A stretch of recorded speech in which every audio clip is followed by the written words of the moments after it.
Ladies and gentlemen, welcome back. This is a bit of an introduction to this episode today. I'll have a timestamp so you can skip to the actual episode if you're not interested in the introduction, but I encourage you to listen to it. This topic is very, very important, free will and determinism. Now, in this video, I'll be making a case for why we already have predetermined lives, okay? And that might sound extremely irrational. How can you say that? I feel like I have free will. I feel like I chose to watch this video even. And all those arguments will be addressed today. But the thing I want to say in this introduction is that to some people, this video might be quite destabilizing, right? Recognizing a universe in which there is no free will, in which your actions are determined, in which you essentially have a fate, which you obviously don't know what the fate is, but it is a fate nevertheless, puts you in a position where you are just a mere bystander looking through the lens of your eyes, watching the movie that is your life with no real control. And that reality can be quite disturbing for people who are already working with an unstable mental state. But I assure you that if that is you, if you actually hear out the arguments in this video, if you actually listen to what I'm saying here and fully indulge it, right? And just bear with me throughout this podcast, you will realize that believing in a deterministic universe is not as depressing as it may seem on the surface. In fact, it is way more liberating than the free will libertarian universe that everyone assumes that they are in. Right? The worldview that I'm sharing with you here today is probably one of the most useful and applicable philosophical arguments that you could apply into your everyday life. It will free you from the burdens of regrets, free you from the burdens of hatred, and ultimately make you a more loving and empathetic person, right? This topic is extremely important. And if you have a inclination towards the truth, towards any sort of intellectual pursuit, or if you're just a regular person living your life and you're perhaps a little bit unhappy with how things are going, right? This video, I think will open you up to a worldview that could be very beneficial and in fact could be very true as well, right? So I'm not just selling you snake oil here that may help you but is not true. I'm selling you something that is both true and that something you already recognize in many other aspects of your life. I'm just trying to get you to bring it over and apply it to yourself rather than just applying it to technology or applying it to objects in the world which you recognize are determined as well. So ladies and gentlemen, I filmed this podcast late at night, and I always film these podcasts late at night, it seems. I was lying in bed and I couldn't sleep, and I had this topic on my mind, and I got up out of bed and I put down dot points on my phone, and I basically just went through what I thought I needed to go through in a very freestyle format. I think I did extremely well, and I can't say that about some of the podcasts, some of the segments of podcasts I've posted on this channel before, but I think this one you'll find to be well put together. And I'm interested to hear any counter arguments you may have. And I actually have a challenge for you, okay? And I mentioned that challenge in this video, but I'm gonna mention it to you right now as well, just so you have it on your mind while you're watching this podcast. If you disagree with me, right, here's what I want you to try and convince me so that I will admit that I'm wrong, okay? If you can convince me that if you went back in time and you rewinded the universe to before you clicked on this podcast, if you can convince me that in that moment, just before you made the decision to watch this video, that you could have done otherwise, right? Not that you think you should have done otherwise, not that you regret not doing otherwise, not that you feel as though you could have done otherwise, but if you can convince me that you actually could have done otherwise, if we rewinded the universe to that precise moment, I will agree with you that free will is real, and I will make a public video debunking my own worldview that I spent a lot of time developing and pronouncing and articulating in this podcast.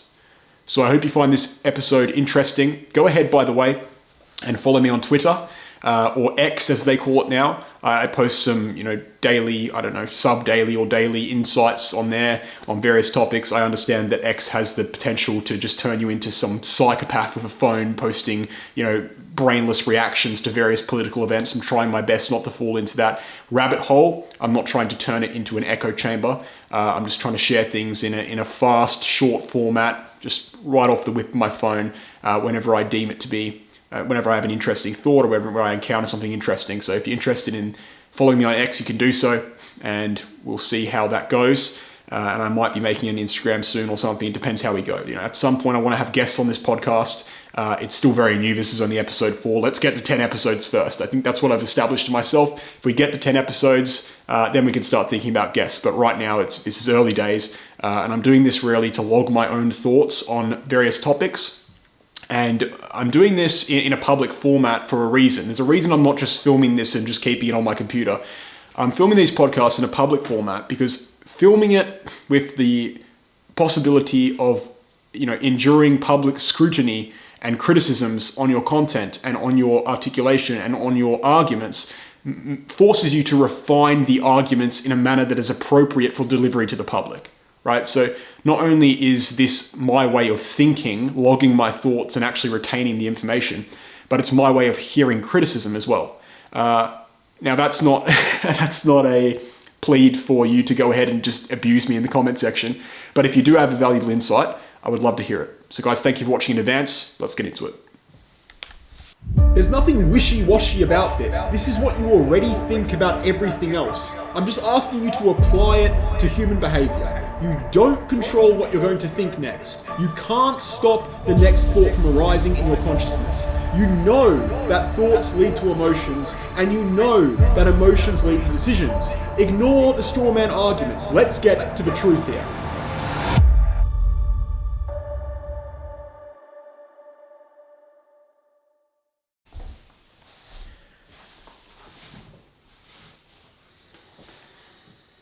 The best way I can think to start this podcast is by telling you a story that has rang throughout history, rang throughout philosophical texts, rang throughout writings of ancient scholars for thousands of years, right? It's the story of Oedipus and the Sphinx. So the king of Thebes, way back in the day, it's a mythological story, so probably never actually happened, right? Maybe there's elements of it that are truthful, but for the most part, this is not historically backed, but it's a very, very famous story regardless. And obviously, some fictional stories can have massive elements of truth in them, so that's what we're kind of identifying today. There's the king of Thebes and the queen of Thebes. They go to the oracle of Delphi. Right, so the oracle at Delphi being a priestess who kind of inhales these volcanic fumes in the mountains of Delphi, just above modern day northern Macedonia and at the time above the city of Macedon, right, just in the northern parts of the Greek city-states. And the king of Thebes goes to the oracle and he says, basically, he asks the oracle, what's the future for my son, Oedipus, who at this time was either very young or not actually born. And the oracle turns to the king and she says to him, your son will murder you and marry your wife. Right, so the oracle of Delphi is saying to the king of Thebes that your son, Oedipus, is fated, is destined to murder you and marry your wife, to murder his father and marry his biological mother and take the throne of Thebes. So obviously the king's thinking, what the hell? I need to get rid of this child now. Right, so he goes to a royal family in Corinth, which is another Greek city-state, and he gives Oedipus, upon him being born, to this royal family. He says, just don't tell him anything about where he comes from. We need to avoid this prophecy from coming true. Right, so he disowns his son, gives him away, and the son, Oedipus, is raised without ever knowing about this. He thinks the family in Corinth are his biological parents, and he never learns of this prophecy until one day when he's older, I believe in his adolescence maybe, and he goes to the oracle of Delphi himself, okay, just for a separate mission or a separate prophecy. It's very common back in ancient Greek times to visit oracles, right? Anyone of any nobility visits oracles all the times back in those days. And so Oedipus goes to this oracle, and upon going to the oracle recognizes him and essentially tells him what his fate is. He tells him his prophecy, right? The oracle says, you're destined to murder your father and marry your mother, right? That's what the oracle says to Oedipus. Now, Oedipus is under the impression that his true family is the one in Corinth. He doesn't know that he's been given away by his true family. So Oedipus, just like how his father gave him away to avoid the prophecy from coming true, Oedipus is like, I need to get the hell out of this household, right? I can't let this happen. I can't murder my father and marry my mother. That's disgusting. That's wrong, right? So he runs away from the household in Corinth. And he's just on this journey, and he doesn't know where he's going, and he's just lost in, a countryside. He ends up near Thebes, okay? And at this time, Thebes is under the oppressive rule of a kind of mythological sphinx, right? A mythological character who's oppressing the city. Everyone in the city is in despair and starvation and just turmoil because of this sphinx that is oppressing the city. And the sphinx requires someone to solve a riddle so that the city can be freed again and liberated. So Oedipus is just walking along, and he encounters a man at a crossroad, and they get into a dispute. And long story short, he ends up slaying the man, right? In self-defense or in some sort of altercation for which he's not really, he didn't go out to murder the man, but the man ends up dead, okay? And he killed him, right? So little does Oedipus know, that man that he killed was actually his biological father, right? And he doesn't know it at the time. He's just killed this man. He doesn't know who he is. He thinks that his biological father's back in Corinth, right? And he's avoiding the prophecy. That's why he's left. So he's killed this random man. It's his biological father. He doesn't know that. It turns out he actually killed the king of Thebes, right? His biological father. And he doesn't know that, but he goes to the city of Thebes, and he realizes that the city's under this oppressive rule of this mythological sphinx. And so he approaches the sphinx, and he solves the riddle, basically, and frees the city. And upon freeing the city, the people of the city, the citizens, say, we want you to be our king, right? He wins the rule of the people, and as his wife, he chooses the Queen of Thebes, right? Which is his biological mother. Now, I don't know if you understood what happened there, but basically, no matter how much people tried in that story to avoid the prophecy that was identified via the Oracle of Delphi, no matter how much people tried to avoid Oedipus's fate to kill his father and marry his mother, the fate was not avoided. And Oedipus is ignorant to the fact that the fate was fulfilled. He doesn't realize that he killed his father and married his mother. He just thinks that he killed a random man in self-defense or in an altercation and freed a city, and it was nothing to do with the fate that was bestowed by him, but that was prophesied by the Oracle of Delphi. He just thinks that's just how things played out, and he's actually avoided that fate because he left his family in Corinth. But in reality, the Oracle of Delphi was completely correct. Okay, and regardless of what anyone tried to do, regardless of what the king tried to do when he gave him away, and regardless of what Oedipus tried to do when he went on this journey away from his family, he ended up killing his father and marrying his mother, right? Now, let's just assume that fate is real for a second, and I'm going to prove to you that it is. Now, I don't think we know what our fates are, right? But I do think that fate is real. I just think it's probably impossible to discover what it is, right? So I believe that every action is determined. I'm going to make a case for that in this video, and I'm also going to make a case for why that is not a detrimental worldview to have. So some people, when they disagree with determinism and they're advocates of a libertarian free will, they think first and foremost determinism can't be true, because I chose to watch this video, I chose to have toast this morning instead of cereal. They use examples like this, and then furthermore they'll say, but even if determinism is true, I still act as though I have free will. And even if determinism is true, it's a detrimental worldview to have, because what's the point of doing anything if you have a fate? What's the point of going outside? What's the point of leaving my bed, right? So I'm going to kind of address these two major points. In the first part of this video, I'm going to give you my argument for free will, why it doesn't exist, why determinism is true.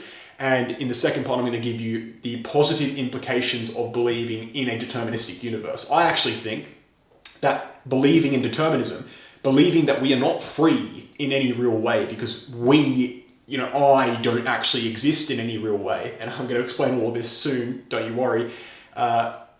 Believing all of that is an illusion is actually the most liberating thing of all, ironically. Okay, so I'm going to address all this today, but let's just, just play along with me here. Let's just assume that fate is real, right? Let's just assume that this story is true and the Oracle of Delphi did actually predict Oedipus's fate, right? Now, if that was the case, right, let's agree on a few things, right? First and foremost, Oedipus had the illusion of free will throughout the story. So he had this fate, the book was already written, okay? The end of the book always existed, and there was nothing he could do to change it. He was just reading through the pages. He just wasn't at the end yet, right? So his fate was determined, and he was just going through the motions, basically strapped in along for the ride. And although he thought he was doing things to avoid his fate, just like his father thought he was doing things to avoid his fate of being murdered by his son, at the end of the day, it all was meaningless, because everything he did to avoid his fate was actually part of the determining factors that led to his fate being resolved in the first place, okay? So there was an illusion of free will in the story. That's number one. And the second thing I'll get us to kind of agree on and clarify before we head into my arguments is that, and I'll just write it down, Oedipus is not morally responsible for killing his father and marrying his mother in this story, right? Yes, he did end up killing his father and marrying his mother, but as it's very clearly demonstrated, that was not his intention to do so. And furthermore, you cannot blame a rock from rolling down a hill, right? You cannot blame a domino from falling. You have to look at the domino that just hit it in the back that caused it to fall, okay?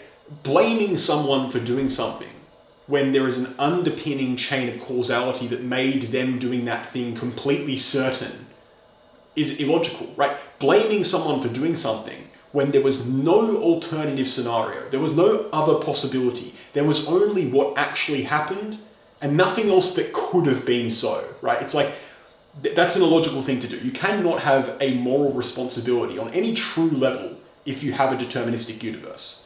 Like, I cannot blame you for murdering someone if I understand that every action you took was determined, right? It was a fate, and we didn't know what that fate was, but there was actually nothing else you could have done, right? From the very moment of your conception, and even before that, years ago, at the start of the universe, from the very first action that took place in the universe, that would have been a predictable thing. If fate exists, it's fate that determines everything. It's not you, right? It's not you just choosing to kill someone or not. It's you being faced with a reality in which you think you have two choices, but in any one moment you can only actually do one thing. So you don't actually have a choice, and if there's no choice, there's no free will, and if there's no free will, there's no moral responsibility. So that's the two things I'll kind of clarify to you before we get into my arguments, right? First and foremost, if there is no free will, we might have the illusion of free will.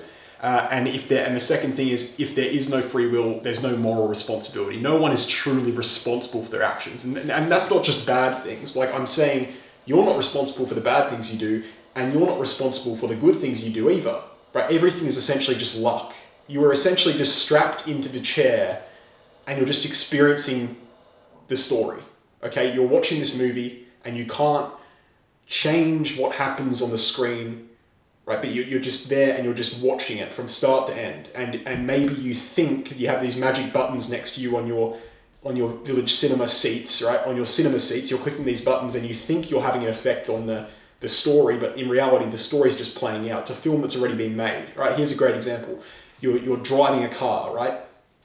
But the steering wheel is disconnected, okay? But the car has a predetermined path and you're just in there, in this chair, but you've got a steering wheel and you think the steering wheel works and you're moving it around and you think it works and you've got these delusions in your head that the car's moving the way you want it to, but the steering wheel's actually disconnected and that car is going to go where it was meant to go regardless of what you do, right? That's a good example to explain what a deterministic universe is, right? And these viewpoints might sound completely detrimental, they might sound completely scary, but I want you to approach this with an open mind, because as I said, believing in a deterministic universe is actually the most liberating thing there is to do.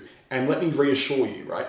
Believing in a deterministic universe does not mean we should just open all the prisons and let all the prisoners out. All right, so I'll clarify that as well, right? It doesn't mean we just forgive people for killing people. No, that's not what I mean. But it's very nuanced. It's much more nuanced than that. Okay, so we'll get into this in a moment here. I just want to go through a few things. And one of the things I'll go through, and we'll enter the arguments now for a free will universe, for a deterministic universe, and then after that we'll enter why I don't think a belief in a deterministic universe is detrimental and why I think it's actually beneficial from multiple perspectives, okay? So first and foremost, I believe that you already believe in a deterministic universe, you just don't know it yet. I'll tell you why. I've got a few dot points here. We already accept the chain of causality when it comes to every other thing in this world except for our own personal actions. Right? We accept the chain of causality when we get in the car and we press the accelerator. Right? When we press that accelerator, the pressing of the accelerator is not what makes the car go forward. What makes the car go forward is the press of the accelerator triggers the events within the engine that eventually lead to the car being propelled. Okay? When I pressed the record button on the camera before I started this podcast, me pressing that button wasn't the thing that triggered the camera to start recording. It was the thing that triggered the chain of causality that eventually led to the outcome, which is the camera recording onto the SD card. Okay, so we understand the chain of causality when it comes to technology. We understand the chain of causality when it comes to the universe, right? We understand the Big Bang, and then this happened, and this happened, and this happened, and then the planet got hit by the asteroid. And then we understand all of these things, the cause and effect of every single thing. That's how we do science. That's how we think about technology. That's even how we think about raising our own children. Okay, when we raise our child, we understand that we shouldn't pick up a clothing iron and beat him on the side of the head with it, because that's probably going to have some negative impacts on the child in the future, right? First of all, it's morally wrong, but other than that, the second point is it's probably going to stuff them up in the future, right? It's probably going to have some effects in their trust, their relationships in the future. They're not going to be able to function well in society. So we understand that there is a direct cause and effect there. The cause is we beat the child with a clothing iron every Saturday night, and the effect is now the child is mentally deranged and can't function in society, right? Was that the fault of the child? No, it wasn't. It was the fault of the parent who beat them with a clothing iron, right? So even in a determinist, even in a worldview that everyone watching this, or 99% of people watching this currently possess, you accept the chain of causality in most things, right? So all I'm doing really is asking you to extend that acceptance of the chain of causality onto yourself, right? You believe in butterfly effect. You believe that when a caveman picked up a rock 10,000 years ago, instead of going to the stream and drinking water, that has had effects on the world that we cannot possibly imagine, right? Butterfly effect is real, and everyone believes this, and it's a common belief in science and in theology, it's everything, right? Everyone believes this thing. Why don't we believe that when it comes to ourselves? Like, why can't we just accept that when we did something, right, that had many, many causes, okay? That was the effect of many, many causes. What is it that is intercepting that situation and giving us this mystical free will? Like, please narrow that down for me. Like, I'm trying to think about what the arguments for free will actually are. And I've come to two arguments for free will. So I've tried my best to steelman the case for free will. And this is what I've come up with. Number one, we feel as though we have free will. That is the main counter-argument to a deterministic universe. People say we feel as though we have free will. Like when you got up this morning and or whatever you did, right? Say, for example, you were on YouTube and you were looking at the thumbnail for this podcast, right? And you were thinking, should I watch this podcast or should I watch something else, right? You ended up watching this podcast. Now, for some reason, you feel as though if we rewinded the universe to that moment, you feel as though you could have done otherwise there. Now, I would argue you couldn't. Right? There is no alternative scenario. There's only what happened. And what happened has causes that are identifiable and unidentifiable. Right? Some of the causes we just don't know. But some of them we do know. They could have been anything. They could have been how you were raised. They could have been your genetic disposition. They could have been what you ate this morning, how you slept last night, what mood you're in. Right? That determined whether you watch this podcast or you watch something else. Right? We know the causes are there, but for some reason people have this just inclination, this undying feeling that no, I promise, if we go back in time and we rewind the universe exactly to where it was, I could have literally done otherwise. Not that, I'm not that I think I could have done otherwise, not that I regret not doing otherwise, not that I feel bad about not doing otherwise, but I actually could have. Like, it's literally could have happened. Like, rewind the clock right now, I could have clicked on something else. That is an illusion. Like, that goes against everything we know about everything. To believe that, you have to believe in something so incomprehensibly mystical that the intellectual buy-in to that universe that you're opposing is just way too high. Like, what exactly are you saying when you say that? So here's my proposition to you, and here's what I want you to do. If you disagree with me about free will, and I haven't even made all the arguments yet, I'm getting ahead of myself here. But if you disagree with me about free will, please go to the comment section after you've watched this video, because I'm going to make some more arguments. And type in why you think that if we rewinded the clock to just before you clicked on this podcast, why you think that you actually could have done otherwise. Right? Not that you feel as though you could, not that you think but you actually could have done otherwise. If you can make a case to me for that, and you can make me agree, I will 100% delete this video. I will forget about all these arguments. If you can tell me that rewinding time to where everything was the same, you could have done otherwise, you win, right?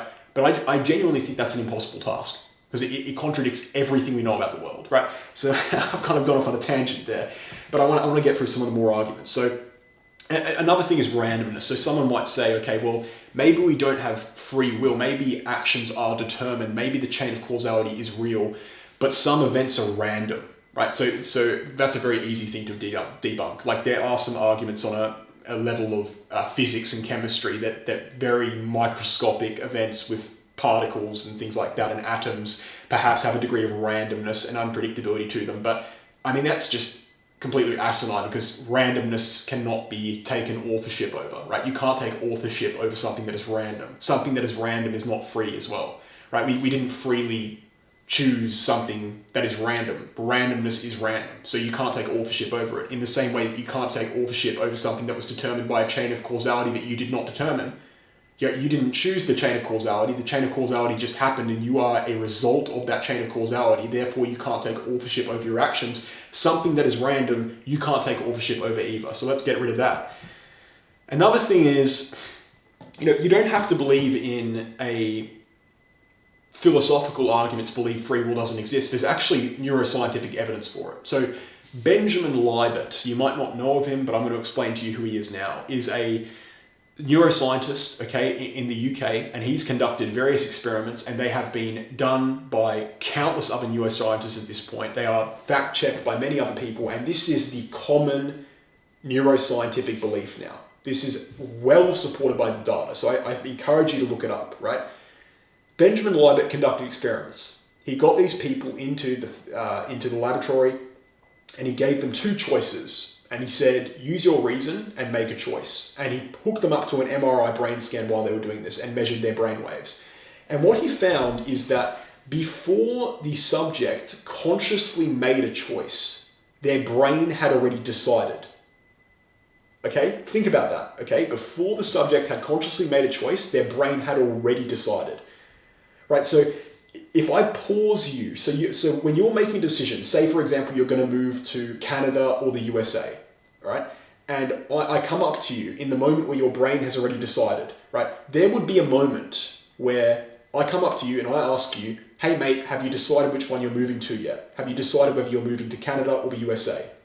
There would be a moment, and this is proven by science, there would be a moment where you would say, nah mate, I haven't decided yet, and you would believe that you have not decided yet, but your brain actually has decided. So you are not conscious of the fact that you have decided yet. How crazy is that? Right? There is a point in time, whenever you make a decision about anything, where your brain has decided, but you are not conscious of the fact that you have decided yet, and that is scientifically proven. And you're going to sit here and tell me we have free will? That is a scientifically proven thing. I mean, that's insane, but we'll go into other arguments because we're going to address that again later. I'm going to bring it up in context to something else later, right? But I want to bring up a couple more things, right? One of them is Laplace's demon, and this goes into the argument for cause and effect. It's giving you a kind of way to visualize it a bit better. Now, Laplace was a philosopher in France in the 1800s, and mainly the 1700s, actually. He died in 1817, and he came up with this demon, he called it. It's called Laplace's demon, and he theorized that if there was a being in the sky who knew everything about everything, who knew everything that's ever happened in the past to perfect detail, right? It was all-knowing. It had knowledge about everything, right? It could perfectly predict everything in the future. Right? So it just shows you that. And religious people believe this in the case of God, because God predicts Armageddon perfectly, right? So he knows everything about everything, and therefore he predicts everything in the future. Now that has some contradictions with the idea of religious people having free will, but that's a separate topic. But what I want to say is that that's what Laplace said, right? He said if there's a demon in the sky, an alien of some sort of the sky who knew everything about everything, it could predict everything in the future. So it gives you an idea, a way to kind of give you a metaphor or an analogy of that chain of causality, right? So that's just supporting one of my prior arguments. But I also wanted to mention a good way to view the universe, like I said, is like a cinema, like a book even. So imagine there is a book of the universe. Everything is fated, everything has a fate. We don't know what that fate is because we haven't got up to that part of the book yet, right? We're halfway through the book, and consciously we are experiencing reading this book. We know what's happened in the first few pages, right? We're halfway through. We understand the chain of causality that has led the characters to be how they are now. We understand that this character is sad because of what happened on the last page, okay? And we can try our best to predict what's going to happen at the end of the book, but we wouldn't really know until we get there. So we know that the end of the book exists. It's already been written. We know the end of the book exists. When we get there, we'll get there. We're turning the pages and reading through it. But all we can do right now is predict what's happening at the end. But that doesn't mean it's not there. So that it's kind of supporting this idea that we are just these beings trapped inside of consciousness with no real effect of the chain of causality that determines what we do, right? So we're strapped into the chair and we're viewing everything that happens in our lives through our eyes, almost like in the same way we're reading this book, but we can't change the result. We're reading this book, we can't change the end of the book. You know, we think there could have been alternative actions that the people in the book could have made, but just because we think there could have been another way for the character to do something, it doesn't mean another book appears on our shelf where he actually did that thing. That's not real, that's irrational. It just means we think that he could have done something else, but the end of the book exists. It's already been fated, so we'll get there. You know, when we turn the pages and we read through it, we'll get to the end and we'll read what actually happens. But there's no alternative book, there's only the one that's published. So just a couple ways to conceptualize this a little bit better. I understand this is a bit of a sloppy delivery, but it's a pretty complex topic. But I want to kind of end with one final point for my argument for determinism. And this is a point I think you'll find very compelling, right? I want you, right now, and this is an experiment, name a country right now, out loud. Just say a country, any country you think of. 3, 2, 1, go. All right. Why did you pick that country? Right, start explaining why you picked that country. No, stop now, stop. Any explanation you give here is irrelevant.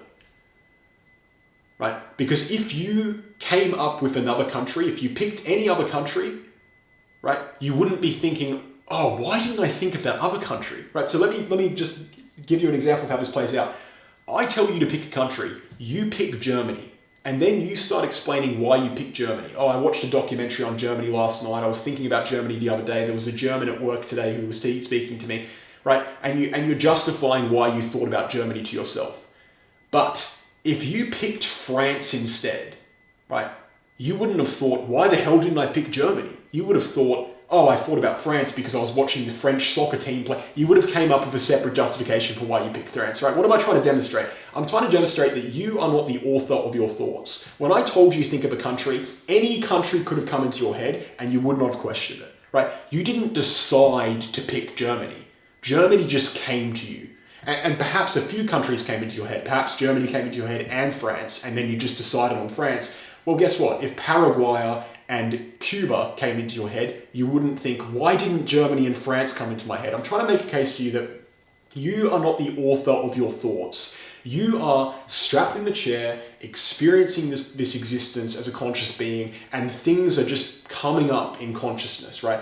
These thoughts, oh, why didn't I do this today? Oh, I need to do this tomorrow. Oh, I remember that thing I did 6 years ago. These things could very well just not come up. And, you know, if they didn't come up, you wouldn't even think about it, but they just come up. They just happen to arise, and you don't choose them arising. Do me a favor. Stop thinking about anything right now. Go. Stop thinking. Stop having thoughts.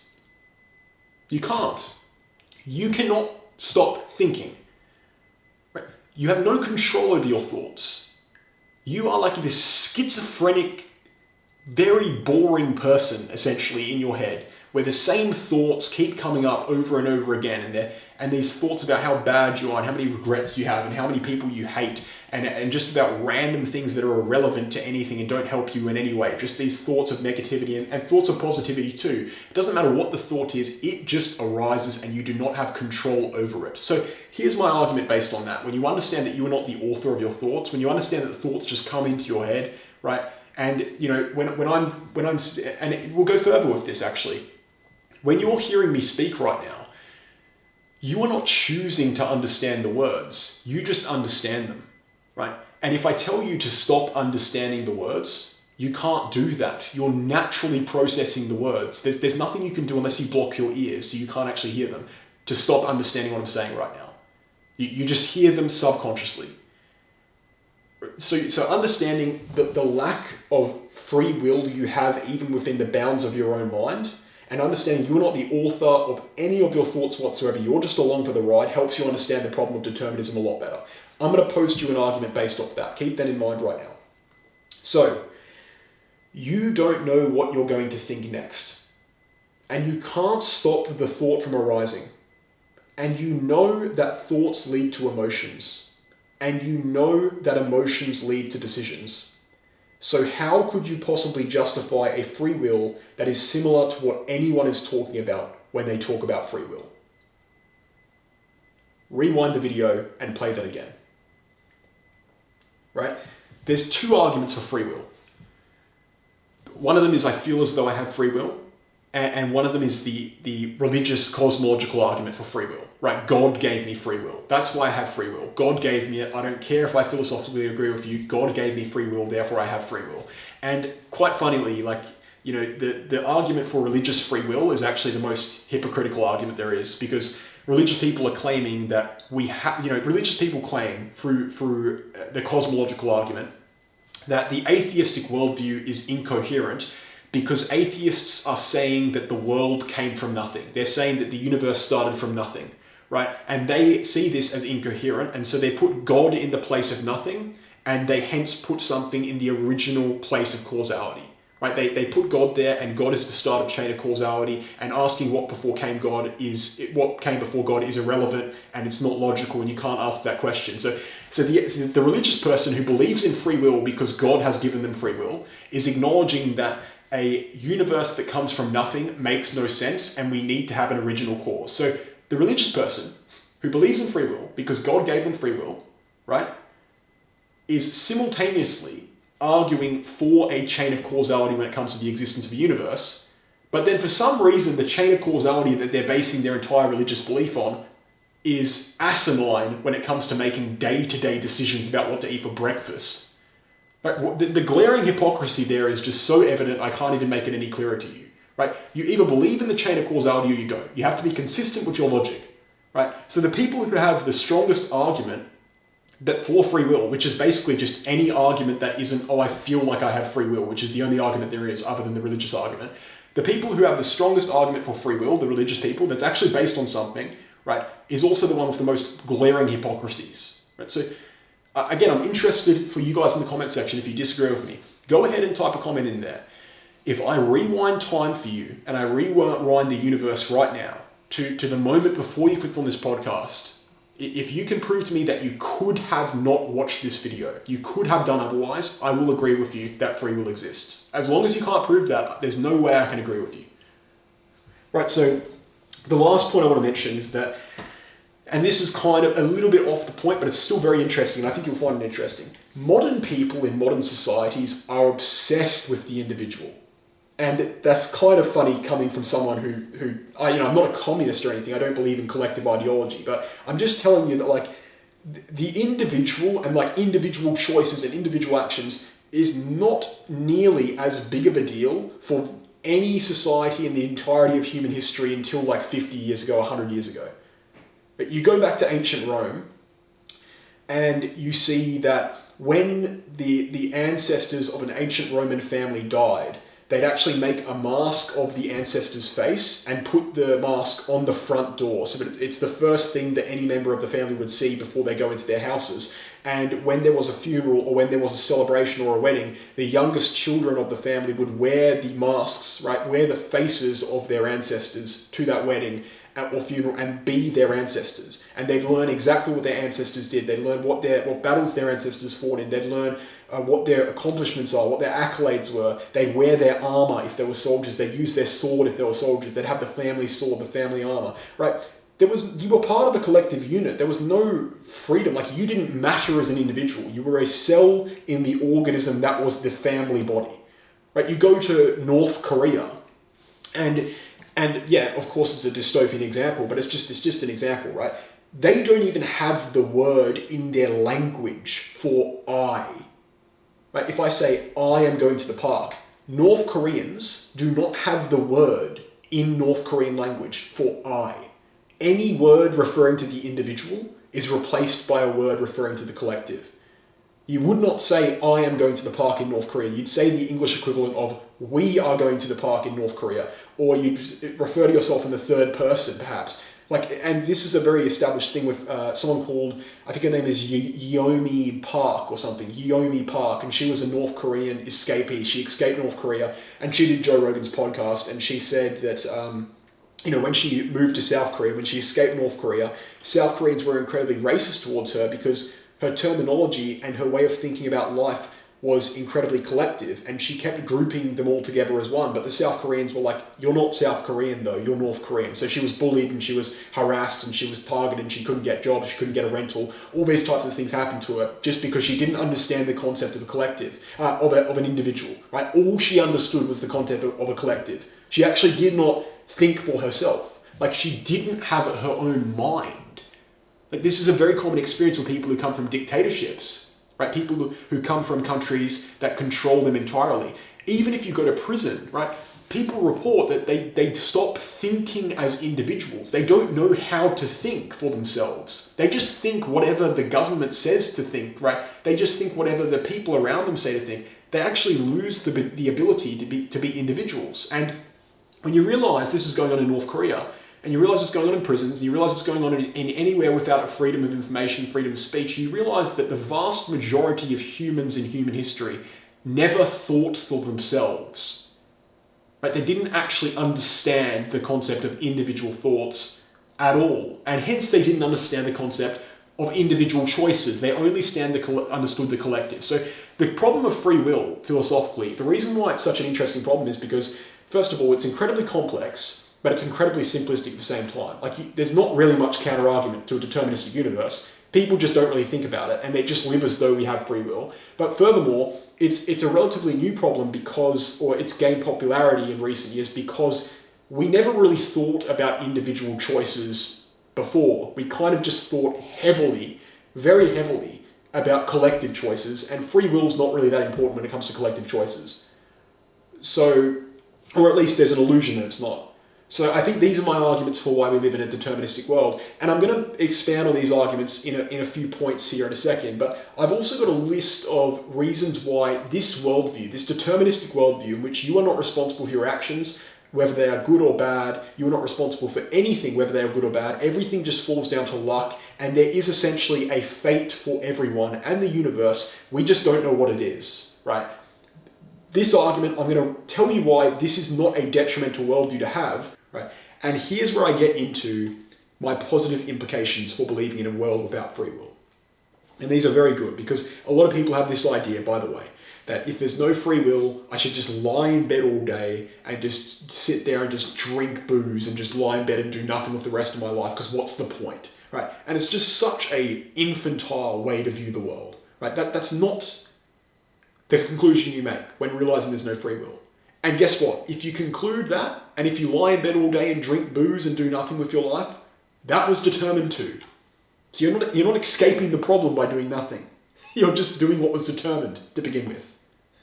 So you can't ignore this problem, right? Just because it's uncomfortable for some people, it doesn't mean it's not true. So let's get into why it's not actually that uncomfortable. In fact, it's very liberating. At the first point, free will, the lack of free will, the non-existence of free will is liberating. It's liberating, right? I'm going to tell you why. Here's the thing. These hatreds in our lives, these regrets, these resentments we have of people or in the past or in the present or whatever it may be, or, they're based on the idea that those people are responsible for behaving that way to some degree, right? Why do we hate certain people? Why do we, let's just imagine a person in your head. Why do you hate that person? Well, it's because they did things you don't like and they did things they could have not done. They could have behaved in a better way and yet they didn't. And so you disrespect them for it. You don't like them for it.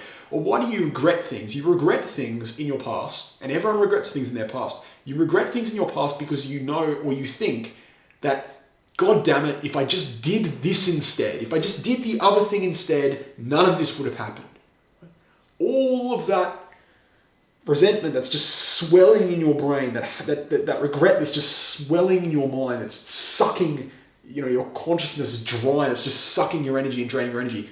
All of that falls apart when you stop believing in free will. You do not have the logical basis to regret things anymore. Now you can think, oh, it's a shame that happened. It sucks that happened. But you can't sit there dwelling, oh, if only I did otherwise. Because you couldn't have done otherwise. Because you recognize that if you rewinded the clock, right, nothing would have changed. You did the only thing you actually could have done, even though you had the illusion of choice. The only thing you could have done, you did. And so the regret that you have about it cannot fluctuate anymore. Right? All there is sadness about the past, not regret. And when you look at this person, say for example your brother who's hurt you deeply, who did something that was just crushing to you, right? And you can never forgive him. Like maybe you don't have to, hug him and be a brother to him again, right? But when you realize that if you were him, you would have been him, the basis for hatred falls apart. If someone robs you and kills your dog, and let's take an extreme example, they kill your dog and they rob your house, they do the worst possible things to you, and you hate this person with all of your heart, you just hate this person, you want them to see, you want to see them put in jail, right? When you realize that if you were them in that moment, and you had all the experiences they had, you had the genetic makeup that they had, everything about you was them, right? You would have done exactly what they did because you were them. Like, where is this mystical fucking alternative soul / thing that it makes you different? If you were them, you would be them. Do you disagree? Do you disagree that if you were me, you would be me in every way, and hence you would do the things I did, right? Meaning that I'm just a vessel. Like me as a concept, I'm just a vessel doing the things that are predetermined, right? I'm along for the ride. I am this experiencer trapped in the lighthouse. Right? I have no control over the lighthouse, but the lighthouse light is moving, and it's sweeping across the ocean, the stormy ocean, and it's identifying ships, which are, let's say, thoughts, and it's stopping the light in those thoughts. And I can't help that. I can't help the lighthouse sweeping this ocean, looking for thoughts, and the thoughts are rising in the light. Right? I'm just there looking at it occurring. There's nothing I can do to stop it. Once you understand that, you realize that if you were me, you would be me, and you would do everything I do, and everything I had done, you would have done. And therefore, there was no room for me to do otherwise, and therefore, there's no reason for you to hate me. Right? Take any example. There's no reason for you to hate that person anymore, because that person, the whole concept of that person doesn't exist. There's just an experiencer who's strapped in the chair, and they're experiencing things through the vessel that is their body, which is subject to the laws of nature, subject to biology, subject to environment, and they're there and they're locked in and they can't do anything about it. Right? Regret, hatred, all of these things fall apart. There's no logical reason to have them anymore. That's liberating. That is liberation. Right? Not libertarian free will where you're stuck in thinking everyone's responsible for their own actions 24/7, right? And yes, maybe we should act that way to a certain extent. I'm not saying this is an excuse for you to go rob a liquor store. Right? And if you did go rob a liquor store again, you would be determined to do that, right? But I'm saying that these illogical regrets and resentments we have, they fall apart, right? So that's the first point. There actually is freedom in believing in a deterministic universe, ironically. Right, what's another point here? Let me go to the second point I have. And by the way, let me just clarify here. I wrote down on this notepad. It doesn't mean there's no prison. It doesn't mean that people, if people aren't responsible for their actions fundamentally, and that's why we can't hate them, or that's why we can't regret the past, that doesn't mean there's no prison anymore. It just means that people aren't necessarily morally responsible for their actions because there's no real people in the first place. There's just experiences of consciousness, and their consciousness is subject to the bounds of the laws of physics and the laws of genetics and all these certain things. So it doesn't mean we shouldn't send them to prison. It just means, for example, that maybe the prison should be focused on rehabilitation rather than punishment. Because what are we punishing people for? When they're not actually responsible for anything, what are we punishing them for?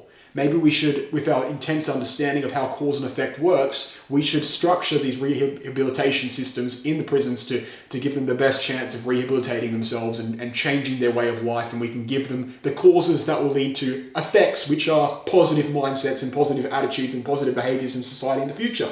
right? This is a pathway towards humility and empathy and away from resentment and regret and hatred. So this is what I'm saying. I'm not saying free the prisoners. I'm not saying open the prisons, right? That's not what I'm saying. That's a straw man argument, right? What I'm saying is we need to reassess how we're focusing on punishing people for crimes. Punishment should not be the objective here, because what are we punishing people for when they were not responsible? In the same way that Oedipus was not responsible for killing his father and marrying his mother, it just happened to him, right? Because it was his fate, right? We cannot be punishing people for doing reprehensible acts. We just need to lock them up because they're dangerous to society until they're not actually dangerous to society anymore. And if that point never comes, guess what? Keep them locked up, right? Because we still need to protect society. So there's no this straw man argument about, people who believe in determinism want to open all the prisons and let people, kill each other. No, that's a straw man argument, right?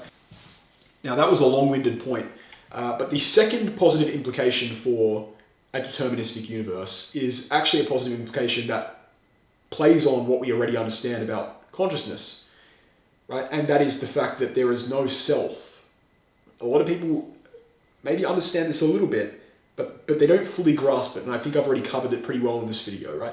The sense of self you have in your head, the sense of this concrete self, this concrete you, is a false sense. It's a delusion. It's an illusion, right? You're not the author of your thoughts. They just arise in consciousness. You have no control over them arising in consciousness, and you're along for the ride, right? And consciousness is concrete. I think, therefore I am. It's the only thing that's provable in this world. Everything could be illusion except for that. The self is not concrete. The self is ever changing. Right? Who you think you are, your identity is ever changing based on everything you go through. It changes every day. Right? Who you think you are today is not the same thing you thought you were 6 months ago. It's a thing that flows and moves as your subjective experience in consciousness, develops and changes, and as you experience more, as you flip the pages of the book and you get through the book and you're reading through the chapters, right? Your understanding of the story changes. The story of you have this book in your head and it's me. The book is about you, and you open this book, and at the start of the book, it's your birth, and at the end of the book, it's the end of your life. And you're reading through this book, and you're reading through all the conscious experiences you had, and at the end of every chapter, there's a summary about how your perception of yourself has changed. You'll realize that with every single line, there are minor changes to your sense of self, right? The self is an illusion, and the deterministic universe, understanding determinism, makes you recognize that front on. But there's no self in a deterministic universe. There is merely consciousness. Okay? There's merely you as the experiencer, not as the conductor, not as the author, but as the person who is locked in that chair and you're along for the ride. Right? And understanding this dissolves the illusion of an autonomous self, as we've stated, and reduces the psychological barriers between individuals in the world, allowing for a more loving view of life. There's less barrier between you and another person. You understand they're locked into that chair and they're watching that movie, they're reading that book, and there's nothing they can do about it, just like you are. Knocks down a barrier of division and brings you together. Right? Third point, determinism creates a sense of temporal relativity. I'm just going to read it off the dot point here because this is a very good point. If everything is determined by prior causes, then the future must already be written in some form, just not yet experienced. Okay? This view turns time into a fluid dimension where all moments are equally existent and we simply experience them in a linear sequence, just like that book. All moments in the book, all the end of the book, the start of the book, the middle of the book, they're all equally existent, right? And there's no alternative book, like the book's being published, and you think, oh, what if this happened, and what if this happened, and this could have happened, but at the end of the day, it doesn't matter how much you think about what characters could have done differently or what things could have happened differently. The book's already written, and you're going to read through it, and you're going to experience all the pages, you're going to experience all the lines, and the end's there, the start's there, the middle's there, it doesn't matter where you are in that book, they all exist, and they all exist equally. Okay, what does this do for us? It makes us truly recognize the importance of our actions in the present as they build the narrative which is already written at the end of the book. It makes us understand the depth, right, the velocity of the cause and effect chain. And although we don't rarely have control, okay, right, it makes us understand that the actions we take are going to affect the world, right?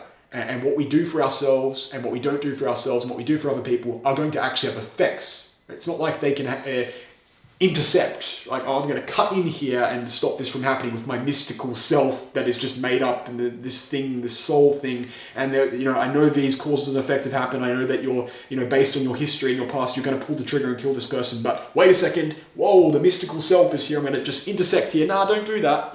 That doesn't exist. That's a fantasy, right? And understanding temporal relativity, it helps you understand just the depth of cause and effect, and why you should be very, very precise and very, very careful with how you're causing other people, right? What causes you're putting into other people, what actions you're taking in regards to other people, because they will have effects. And by the way, going back to what I said before, everyone understands this. Everyone understands this when it comes to believing in the butterfly effect, right? You ask anyone who believes in free will, whatever that means, and they'll say, oh, the butterfly effect is real. They'll say, oh, there was an ancestor of ours who picked up a rock 10,000 years ago, and that's why we're here today. So they're accepting free will when it comes to the butterfly effect, when you put it in a fancy, intelligent word, a term, like the butterfly effect. They accept it. But when it comes to actually accepting it on a deeper philosophical level, no, they reject it then. Right? So let's remove the packaging here and just get down to the root of the problem, right? Forget about butterfly effect, that is real, but let's remove that term and just get down to what's actually there, the core of the argument, right? Determinism, the illusion of free will, the way the universe actually is, not the way we feel it to be, right? That's the third point. And the fourth point is, the fourth positive in believing in the deterministic universe, is that you can kind of convince yourself of some sort of karma, right? Karma, actual karma, and not like a mystical, spiritual karma, wishy-washy, spooky karma, right? That's given to you by some mage or something, right? But just by understanding that, adjusting inputs, adjusting your habits, adjusting your environment, adjusting relationships, you can engineer a future karma for yourself. If you give yourself good environment, good genetics, good whatever, that results in good things in the future, right? So just, again, going deeper into understanding causality, understanding the chain of events. If you give yourself a good causality chain, you'll give yourself a good end result. So it's kind of like a karma. Now, that doesn't negate fate or anything like that, but it does, again, just something you can believe. Like, okay, the actions I take now will actually affect the future, and there's no interception of a soul or anything like that. There's no interception. It's literally just these actions I take now, and just the makeup genetically I have now that will determine the future. Nothing else, just these things. So there is a karma there, a concept of a karma that you can bring out, a rational karma. If I do bad things now, the future's going to be bad. If I do good things now, the future's going to be good. We all understand that, but it's an interesting way of thinking about it. This is where we get into a bit more controversial stuff, right?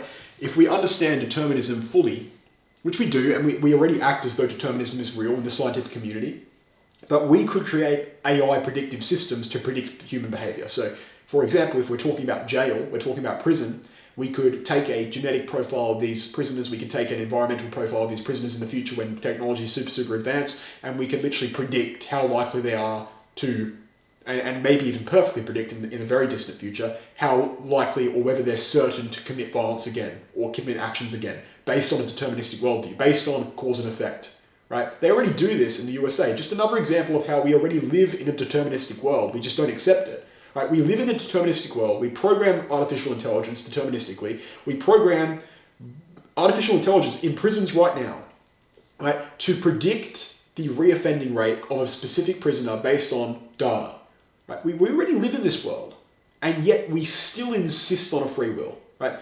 This is a world in the future where we could have a literal perfect model of how likely people are to do things based on cause and effect. We could understand fate. Now, obviously, this is dangerous, and it should be done with caution, because it can lead to authoritarianism and various things, but it's very interesting to think about as well as a potential pro in the future. Now, another thing, and this is where we get into, I'm almost hesitant to talk about it, but this is where we get into something a bit wishy-washy, that a lot of people are going to think, that's a bit too much, okay? But I want to bring it up, because no one ever talks about it. And I've never heard anyone talk about it, actually. And I think I might be one of the first to speak about this in the topic of free will, okay? That's a bold claim, but I think it's true. Collective consciousness. I know that's a big word for a lot of people, and it might sound like, okay, he's going off the rails now. Collective consciousness and cosmic symbiosis, right? What do I mean by that? I've written it down. The things that divide us, our bodies, our geographical location, right? The things between us, okay, our languages, these things that we have in this world that divide human beings not only from communicating with each other, but from experiencing other people's emotions, right? Our different cultural traits, right? For example, people in Bulgaria, instead of nodding for yes, they do a shake of the head for yes. Just these small things that create division between us, right? Not any wars or anything like that, but just these small divisions, or even wars, or even bigger divisions, right? None of that is proven to be real. Because nothing in the physical world is proven to be real. The only thing, I'll say it again, the only thing that's actually proven to be real is consciousness. I think, therefore I am. This table, this cup, this candle, this chair, you, me, the cameras, everything could all be an illusion, could all be a dream. And we just take a thought experiment here. You go to sleep at night, you're in your bed, and in one moment you're reading your favorite book, or you're watching your favorite show, or you're just lying there in bed trying to fall asleep. And in the very next moment, you are in this dream world, right? And you're in a field with Barack Obama, and it's 1917, and you're hunting flamingos, and you can dance like a superstar, right? And you know, just to think about that, and at no point in that scenario do you question the reality of the dream, right? So you're in your bed, you're about to fall asleep, everything's normal, everything's as you think it would be, and in the very next moment of consciousness from being in your bed, then you're all of a sudden in a field in Hungary with President Obama hunting flamingos in 1917, and you're dancing. And there's no point in that process from going from there to there where your brain is like, hold on a second, what the hell is going on? This is fake, right? Most of the time. Sometimes there is, but there's a lot of the time there's just no recognition that this world, this dream world, this experience could be fake. You just take it, oh yeah, cool, this is what's happening now. Right? Give any example. You could be on the moon eating cheese and with no spacesuit, and your brain's just like, this is what's happening now, this is real, this is the real world, right? So if we can dream, and if our brains while we're dreaming can convince ourselves that this is all real and everything's normal, who's to say that this isn't just a really intense dream, right? Or furthermore, who's to say this isn't a simulation of some sort? The reality is we don't know that any of this is real. We just don't know. But what we do know is that I think, therefore I am, is that we have this conscious experience, and therefore regardless of the reality, the reality of any of this that I'm touching right now, regardless of any of this, or whether this is all a figment of my imagination exists in the first place. Okay? So all the things that divide us in this world, our physical bodies, our languages, our cultures, all of these things, geographical location, there's no actual way to prove those things are real. But what there is a way to prove is our consciousness, our mind is real.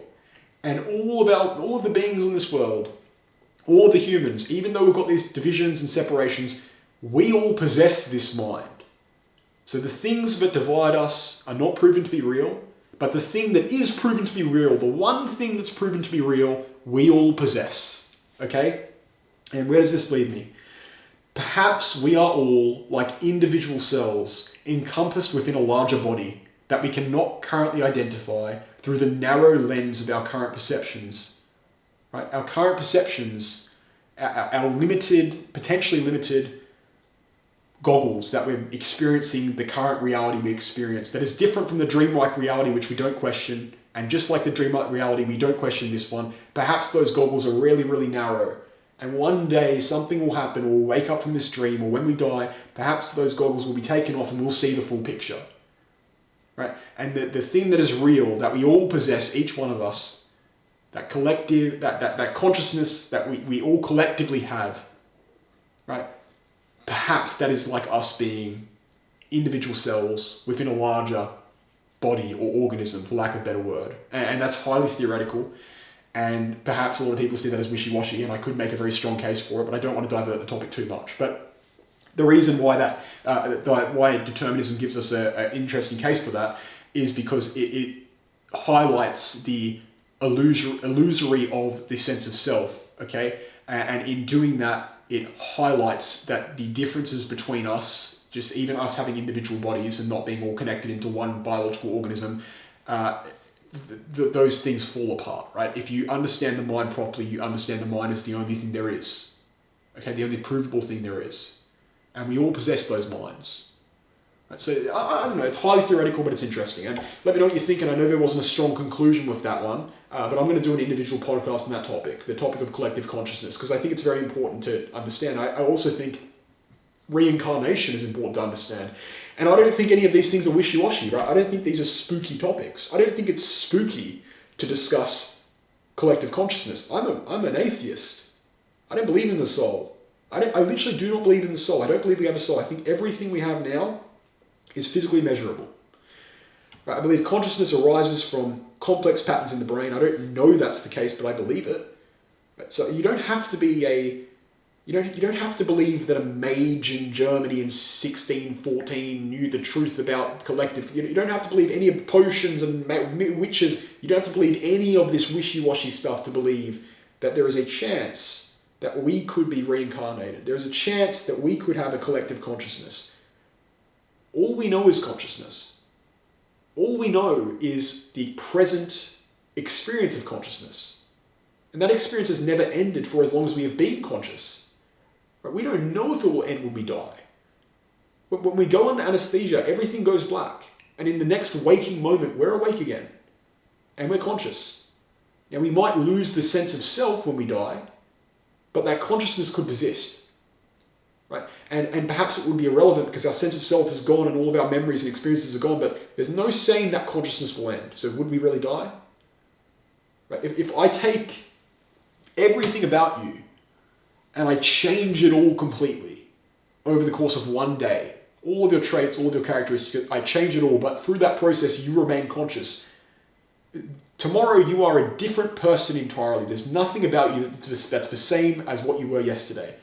But at no point during that process did you die. You did not die because you remained conscious. Now you're a completely different person now, and everything that happened to you in your life before that point you don't remember, and it's almost like it never happened, but you did not die.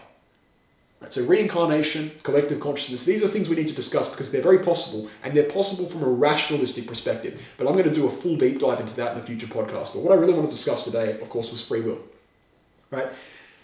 Let me just highlight these few things here, just before we end the video. Right? Firstly, your problems with the effects of believing in free will, believing in determinism, are irrelevant to what may be true. If you have problems with determinism, if you don't like determinism, if you don't like the fact that it takes away moral responsibility, that is irrelevant, right, to whether it's true or not. Your feelings about the matter do not matter. And the fundamental reality is the only argument you have for free will is that you feel as though you do. And guess what? Facts don't care about your feelings. I'm going to quote that. I know it's a cringe quote, but it's very, very true. Okay? Furthermore, determinism shouldn't cause you to lay in bed all day. Determinism shouldn't cause you to abolish the prisons. Determinism shouldn't cause you to never go to war. Right? These things are justified. But what it does do is it allows you to live your life with more humility, with more empathy, understanding that literally everything in this world is essentially luck. Your good looks, your intelligence, all of your positive traits, all of your negative traits, they are essentially a luck of the draw. And you're reaping the benefits of these lucky draws every single day. And through no fault of your own are you handsome. Through no fault of your own are you intelligent. These are just things that have happened to you, right? Through genetics and through environment. They have just happened to you. And they could have happened to anyone else, and for some people they didn't happen, for some people they did. It's all luck at the end of the day. And understanding that deletes not only your ego in the mind sense, but your ego in the real sense. Like, you can't be egotistical anymore, because you realize it's all just luck. If I make $2 million tomorrow, that was no fault of my own. It's great that it happened, awesome, sick, but it's no fault of my own. And the person down the road who didn't make $2 million, it's no fault of their own that they didn't. It makes you approach the world with more humility, with more grace, with more empathy for other people. It makes you a more loving person. And also, it makes you someone who's interested in the truth. If you want to keep living in your false reality, you can do so. But I'm not interested in that. I'm interested in the truth, right? And it doesn't mean I'm out here hugging murderers and hugging serial killers. Everything's going to be okay. I know it wasn't your fault. No, that's not what I'm doing, because they're dangerous regardless. I'm still accepting reality, right? But I'm accepting the actual reality. The reality that even though this person is dangerous and even though this person is a serial killer, there is no they to begin with. That is just a word I use. It doesn't actually make sense. And so they cannot be responsible for those actions, right? Moving forward, again, I'll end with a couple of things here. One of them is, and I don't know if I mentioned this, but I actually don't think free will is an illusion. I think the illusion of free will is an illusion. And this may not be a point you've heard before.